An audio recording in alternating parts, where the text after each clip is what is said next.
Media বলছিল Neymar শেষ। বিশ্লেষকরা তো রায় দিয়ে দিয়েছিল ওর মাঠে ফেরাটা প্রায় অসম্ভব। কিন্তু জানেন, সমালোচনার এই ভয়ঙ্কর ঝড়ের মধ্যে একজন যোদ্ধা নীরবে অপেক্ষা করছিল ইতিহাসটা নতুন করে লেখার জন্য। গত ম্যাচের পর খেলার দুনিয়ায় একটাই কথা ভাসছিল, একটাই শিরোনাম: নেইমারের ক্যারিয়ার শেষ। ফুটবল পণ্ডিত থেকে শুরু করে নামিদামি মিডিয়া হাউস সবাই প্রায় নিশ্চিত ছিল যে ওর চোট এতটাই মারাত্মক যে মাঠে ফেরাটা একটা অসম্ভব স্বপ্ন ছাড়া আর কিছুই না। কিন্তু এই সব সমালোচনার সুমা, এই কোলাহলের বিপরীতে নেইমার বেছে নিয়েছিলেন নীরবতা। ওর মনে ছিল শুধু একটাই জেদ, শব্দ দিয়ে নয়, নিজের খেলা দিয়ে সব প্রশ্নের জবাব দেবে। আর সেটার জন্যই ও নিজেকে তৈরি করছিল। ওর ফিরে আসার এই অবিশ্বাস্য গল্পের আগে চলুন একবার ফিরে তাকাই সেই কঠিন সময়টার দিকে, যখন ওকে ঘিরে তৈরি হয়েছিল সন্দেহের এক বিশাল ঝড়।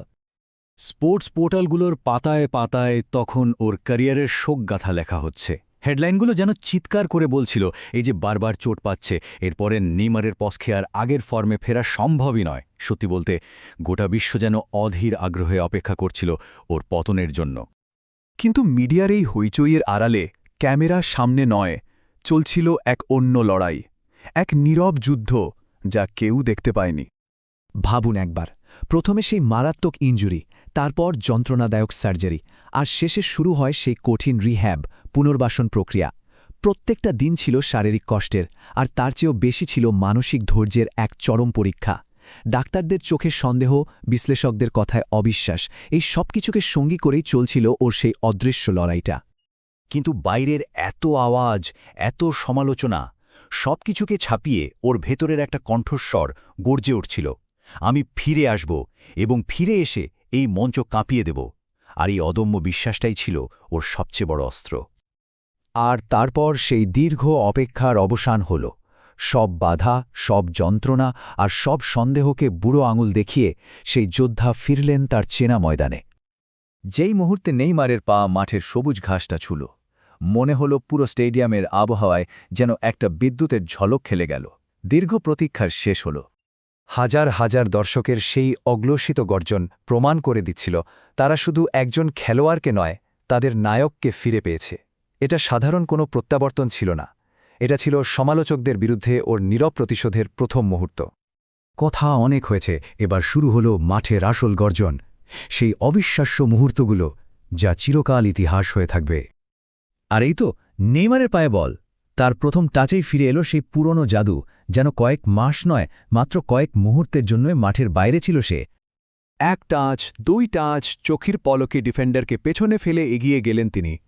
সেই চেনা ছন্দ, সেই গতি। আর তারপর এক বজ্রপাতের মতো শট। গো গো গো! স্টেডিয়ামে যেন বিস্ফোরণ ঘটল। সমালোচকদের মুখ একেবারে স্তব্ধ। চারদিকে তখন শুধু একটাই নাম, নেইমার, নেইমার। বিশ্বাস করুন, এটা শুধু একটা গোল ছিল না, এটা ছিল মাহিনো ধরে জমে থাকা সব সমালোচনার বিরুদ্ধে নেইমারের সপাটে জবাব। এটা ছিল এক আহত সিংহের ফিরে আসার গর্জন। কিন্তু মাঠের এই অগ্লসিত চিৎকারের ঠিক বাইরে গ্যালারির এক কোণায় তৈরি হচ্ছিল এক অন্যরকম, এক নিবিড় আবেগঘন মুহূর্ত। সবার চোখ যখন মাঠের নায়কের দিকে, ঠিক তখনই ক্যামেরা ঘুরে গেল গ্যালারির দিকে। আর সেখানে ধরা পড়ল এক অবিশ্বাস্য, হৃদয় ছুঁয়ে যাওয়া দৃশ্য। নেইমারের বাবা ছেলের এই প্রত্যাবর্তন দেখে তিনি আর নিজেকে সামলাতে পারেননি। কান্নায় ভেঙে পড়লেন। কারণ একমাত্র তিনিই তো জানেন কি ভয়ঙ্কর যন্ত্রণা আর লড়াই পার করে তার ছেলে আজ এই জায়গায় এসে পৌঁছেছে।